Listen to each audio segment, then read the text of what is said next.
ជាបវរកញ្ញាតំណែងលំដាប់រងលើឆាកអន្តរជាតិគុណកនិកាកំពុងទទួលការចាប់អារម្មណ៍លើស្នាដៃថ្មីជាតួឯកស្រីក្នុងភាពយន្តខ្នាតធំមួយ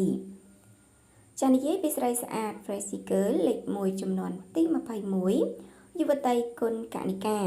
មហាជនបានជ្រាបហើយថានាងក៏ជាម្ចាស់មកុដចានិកាវិធីបវរកញ្ញាយុវតី Miss Ten Icon Cambodia 2024ចានឹងបានបំពេញបេសកកម្មប្រកួតលើឆាកអន្តរជាតិដ៏មានមោទនភាពគឺទទួលបានតំណែងជ័យលាភីលំដាប់រងទី3ចានៃកម្មវិធី Miss Ten Icon International 2025ទៀតផងចាក្រៅពីជោគជ័យមួយកម្រិតលើវិស័យបវរកញ្ញាកន្លងមកចាគុណកនិកាក៏ទទួលបានការចាប់អារម្មណ៍និងសរសើរខ្លាំងលើវិស័យសម្ដែងដែរដោយបវរកញ្ញាវ័យក្មេងរូបនេះកំពុងក្តោបបានប្រជាប្រិយភាពនិងទីផ្សារខ្លាំងតាមរយៈស្នាដៃសម្ដែងដ៏ប៉ិនប្រសប់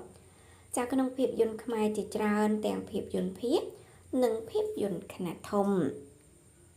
ចាជាក់ស្ដែងក្រៅពីផ្ទេរមកុដ Miss Ten Icon Cambodia ប៉ុន្មានខែ